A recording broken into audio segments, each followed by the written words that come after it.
TRS आई 1600 चिल्लर एकड़ चले गई सर। कि कांग्रेस गवर्नमेंट बोलती है इंटरनेशनल एयरपोर्ट बनाया है हमारे दौर में, वक्फ की जमीन पर बना है। कि हम कालेश्वरम पर बहस करते हैं, इंक्वायरी की बात हो रही है कि वो स्टेट का पैसा है, औकाफ का पैसा अल्लाह का पैसा है। वक्फ बोर्ड एक तरफ तो मुकदमा हार रहा है, दूसरी तरफ हुकूमत क्लेम कर रही है। 20 साल से अकबर ओवैसी यहाँ खड़ा है, चीख रहा है, चिल्ला रहा है, औकाफी जायदादें, औकाफी जायदादें। कब वो लोग, उनको जेलों में डाला जाएगा, उनके खिलाफ कब कार्रवाई होगी? और ये एक लॉन्ग पेंडिंग डिमांड है एआईएमआईएम का कि जुडिशियल पावर अगर आप वक्फ बोर्ड को देंगे तो उसके जरिए हम औकाफी जायदादों की हिफाजत कर सकते हैं।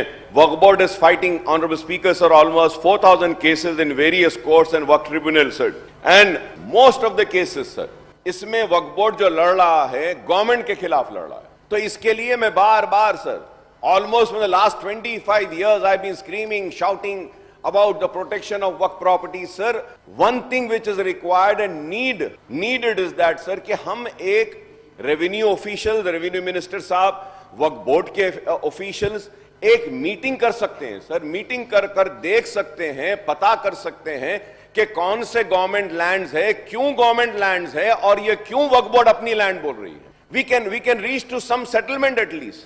श्रीधर बाबू साहब भी जानते हैं, वो मेरे साथ ऐवान में थे बरसा बरस। मणिकोंडा जागीर के लिए जब टीआरएस हुकूमत में नहीं थी, तेलंगाना के लिए एजिटेशन कर रही थी, तो मणिकोंडा वक्फ की जमीन है कहकर मेरे साथ मुकदमा लड़ी, और लड़ने के बाद में हाई कोर्ट में जीते।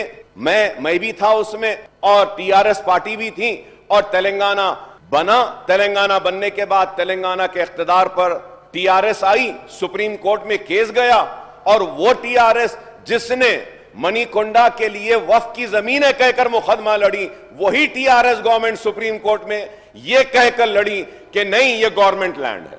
तो वो सारी जमीन 1600 चिल्लर एकड़ वक्फ की जमीन चले गई sir. And more over sir कि कांग्रेस गवर्नमेंट बोलती है कि हमने इंटरनेशनल एयरपोर्ट बनाया है हमारे दौर में। मुबारक, आपने बनाया है, सही है, लेकिन ये क्यों भूल जाते हैं कि वो इंटरनेशनल एयरपोर्ट भी वक्फ की जमीन पर बना है।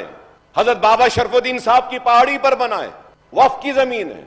तो there is so many cases sir. मैं आपके जरिए हुकूमत से दरखास्त करूंगा कि बैठते हैं, बैठ के इस मसले को हल करते हैं, हल करेंगे, जरूरी है, क्योंकि इस तरीके से वक्फ बोर्ड एक तरफ तो मुकदमात हार रहा है, दूसरी तरफ हुकूमत क्लेम कर रही है।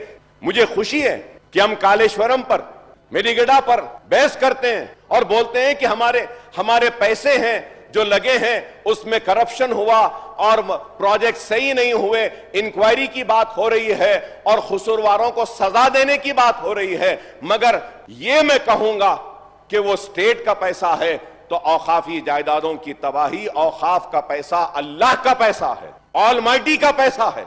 वो पैसा जो तबाह हो रहा है उस पर भी हमको कार्रवाई करनी चाहिए। अगर हम कार्रवाई नहीं करेंगे तो वक्फ बोर्ड में कुछ भी नहीं बचेगा। 20 साल से अकबर ओवैसी यहां खड़ा है, चीख रहा है, चिल्ला रहा है, औकाफी जायदादें, औकाफी जायदादें। तो प्लीज इसको प्रोटेक्ट करिए सर। अगर वक्फ की जायदादें प्रोटेक्ट हो जाती हैं तो हमको गवर्नमेंट की मदद की जरूरत नहीं है।